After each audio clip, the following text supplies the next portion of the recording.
दोस्तों, एनवीएन के चक्रव्यूह में आपका स्वागत है। आज हम महाराष्ट्र के चुनाव में लोगों के जोश और खरोश की कमी की बात करेंगे। लोगों के उत्साह में जो कमी दिखाई थी उसके कारण जानने की कोशिश करेंगे।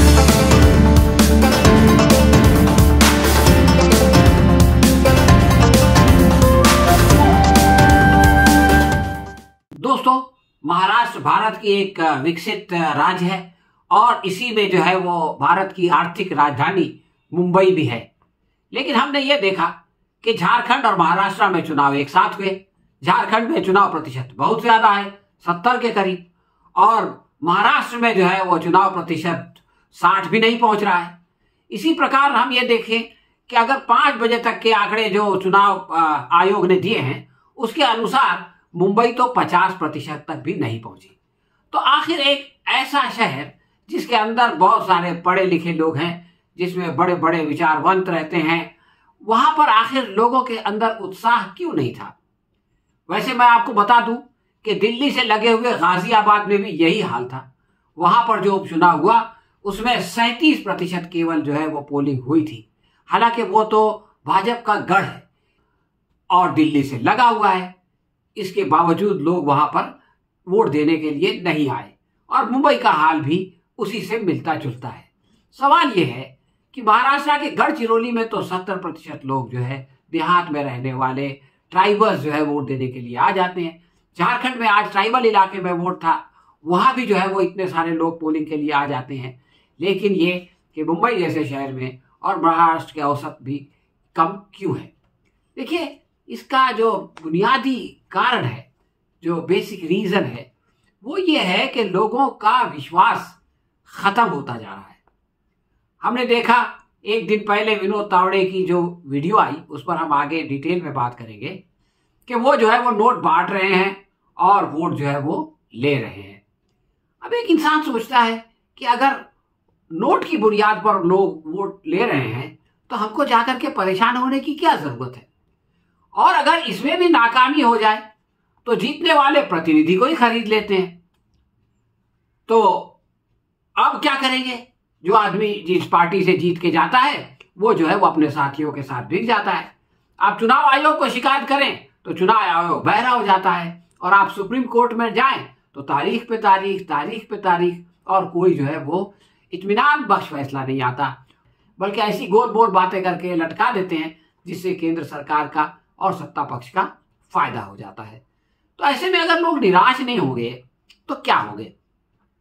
अब आइए देखें कि विनोद तावड़े के मामले में क्या हुआ। विनोद तावड़े की वीडियो देखते हुए मुझको शोले फिल्म याद आ गई और ऐसा लगा जैसे ठाकुर ने गब्बर को रंगे हाथ पकड़ लिया।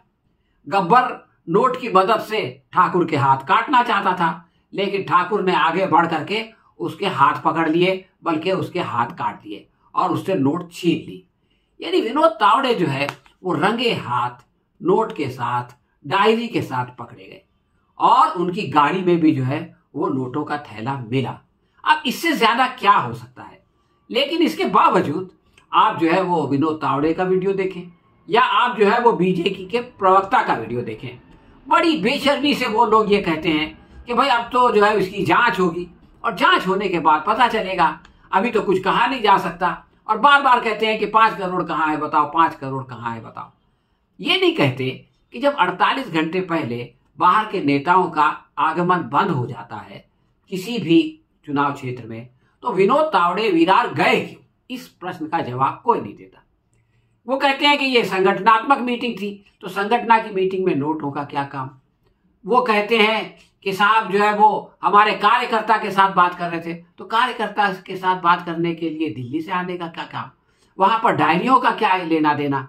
तो ऐसे अनेक प्रश्न हैं जिसका कि कोई उत्तर नहीं है। लेकिन जिस ढिठाई के साथ ये लोग जो है वो टीवी चैनल पर बैठ करके जवाब देते हैं, तो ऐसे में का एक शेर थोड़े से बिगाड़ के बाद याद आता है। हंगामा है क्यों बरपा, थोड़ी सी जो पीली है। ये लोग कहते हैं हंगामा है क्यों बरपा, थोड़ी सी तो बांटी है। डाका तो नहीं डाला, चोरी तो नहीं की है। तो ये है इनका हाल। अब आप देखिए कि बीजेपी की हालत आजकल ऐसी है कि जैसे मिसल मशहूर है ना कि बद अच्छा बदनाम बुरा। ये लोग कुछ भी बोले उसका एक ही अर्थ लिया जाता है। और जो कुछ बोलते हैं अगर उसके मुताबिक काम भी करते हैं, उस पर अमल भी करते हैं, तब भी लोगों को इस पर विश्वास नहीं होता। मसलन बीजेपी ने एक नारा लगाया और वो नारा था बटेंगे तो कटेंगे। लोगों ने सोचना शुरू कर दिया कि बीजेपी जो है वो हिंदू मतदाताओं को डरा रही है कि देखो अगर तुम्हारे मत बढ़ गए, यानी सब के सब बीजेपी को नहीं पड़े, तो मुसलमान तुमको मूली गाजर की तरह काट देंगे। हालांकि वो कहना कुछ और चाहते थे और तावड़े की वीडियो के बाद समझ में आया कि वो क्या कहना चाहते थे। वो कहना चाहते थे कि नोट बटेंगे तो वोट कटेंगे, इसलिए चिंता की कोई जरूरत नहीं है, काम करने की फिक्र मत करो, अडानी हमारे साथ है, हम सरकारी खजाने से उस पर दौलत लुटाते हैं और वो उसमें से चंदा हमको देता है जो हम लोगों में बांटेंगे और जो है वो वोट की फसल काटेंगे। तो विनोद तावड़े की तरह आप ये देखें कि शिवसेना के शिंदे गुट के एक नेता हैं, उनके होटल में भी 2 करोड़ रुपए मिले नासिक में। इसी प्रकार संजय निरुपम की गाड़ी में भी जो है वो कई करोड़ रुपए मिले। तो ये सारी चीजें अगर लोग टेलीविजन पे देखें और उस पर जो है इस ढिठाई को भी देखें, तो लोगों का जो है वो इलेक्शन से उसकी जो इंटरेस्ट है, उनकी जो दिलचस्पी है, रुचि है, उसका कम होना तो बिल्कुल जो है वो स्वाभाविक है। अब आप सोचिए कि विनोद तावड़े कोई ऐसा आदमी नहीं है विश्वा शर्मा की तरह या बीरेन सिंह की तरह जो कांग्रेस से आया हो। तो आप ये कहेंगे कि भाई क्या करें, उसके पुराने संस्कार ऐसे थे, जैसी जो है वो उसको बढ़ाया गया, जैसी राजनीति उसको कांग्रेस ने सिखाई, बीजेपी में भी आकर के वो वही कहने लगा। विनोद तावड़े जो है बहुत ही संस्कारी किस्म के संघी नेता है। शुरू में तो वो गए होंगे संघ की शाखा में, वहां पर कुछ लाठियां वाठियां भाजी, उसके बाद कॉलेज में पहुंचे तो उन्होंने जो है वो जाकर के अखिल भारतीय विद्यार्थी परिषद को ज्वाइन कर लिया और उसमें काम करते रहे। 2014 में जब चुनाव हुए तो उस वक्त वो, उससे पहले जो विधान परिषद थी उसके अंदर बीजेपी के नेता विपक्ष थे, यानी वो 2014 से पहले भाजपा के एक बड़े नेता थे। उसका कारण भी ये है कि भाजपा में मराठा जो है वो कम है और विनोद तावड़े मराठा चेहरा थे, इसलिए बीजेपी उनको आगे आगे रखती थी। 2014 के चुनाव के बाद जिन लोगों के मुख्यमंत्री बनने के चर्चे थे उनमें सबसे आगे तो एकनाथ खड़से थे और दूसरे नंबर पर विनोद तावड़े थे। लेकिन मोदी जी ने देवेंद्र फडणवीस को बना दिया। अब देवेंद्र फडणवीस को तो पता था कि उनकी हैसियत तो है नहीं मुख्यमंत्री बनने की, और अभी भी हमने देखा कि जब दोबारा जो है युति की सरकार बनी तो उनको मुख्यमंत्री से घटाकर उप मुख्यमंत्री बना दिया गया। तो उनकी हैसियत तो खुद बीजेपी ने भी उनको दिखा दी कि 5 साल तक जो आदमी मुख्यमंत्री रहा वो जो है वो 2.5 साल के गैप के बाद उप मुख्यमंत्री बन गया और इन्होंने उसको स्वीकार भी कर लिया। तो बहरहाल फडणवीस को ये पता था कि मुझको इन दोनों से बहुत खतरा है, तो उन्होंने क्या किया कि एकनाथ खड़से के ऊपर जो है वो तरह तरह के इल्जाम लगाए।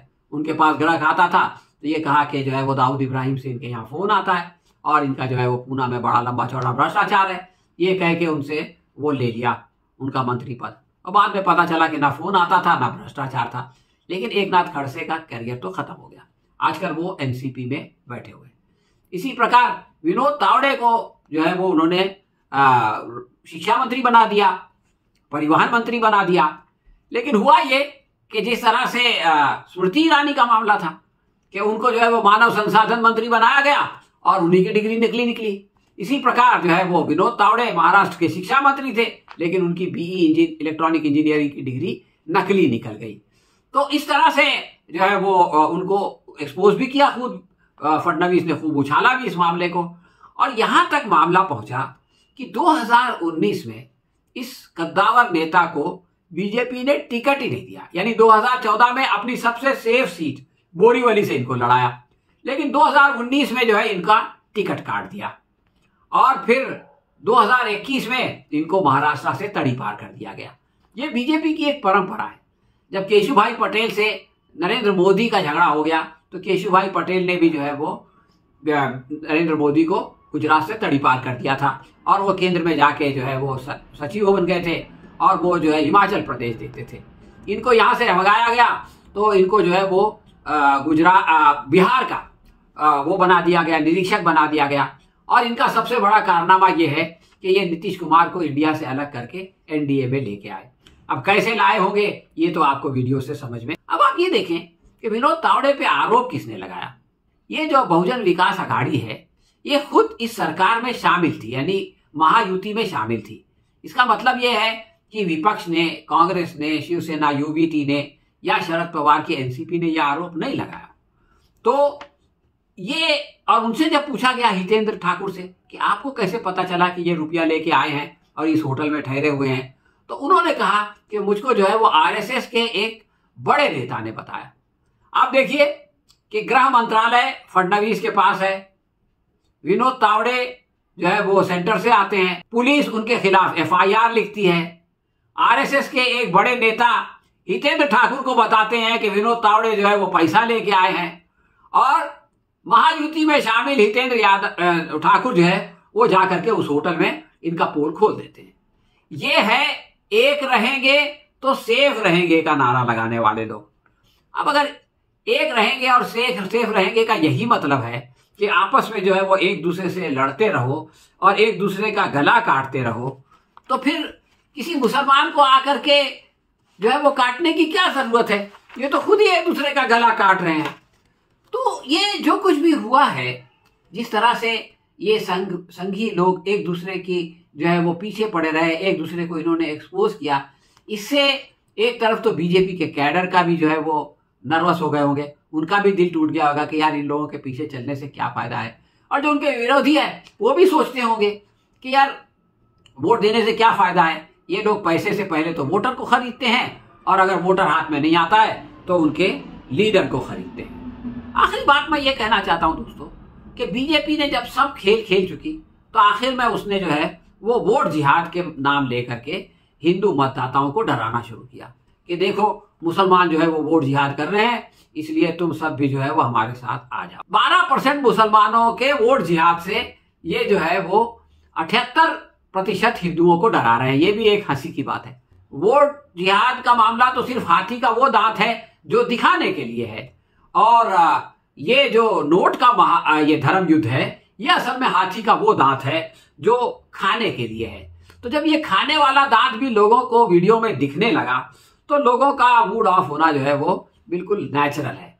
अब इनकी जो ये सर फुटअव्वल है, इसको देखकर इकबाल का एक शेर याद आता है।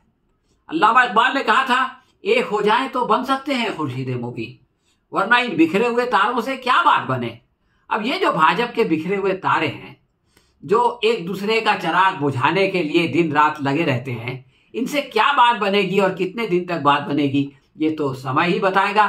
चुनाव के नतीजे क्या आएंगे इसके लिए हमें 2 दिन इंतजार करना पड़ेगा, और जब आ जाएंगे तो हम जो है वो मुंबई के और महाराष्ट्र के एक्सपर्ट्स के साथ आपसे उसका विश्लेषण जो है वो शेयर करेंगे।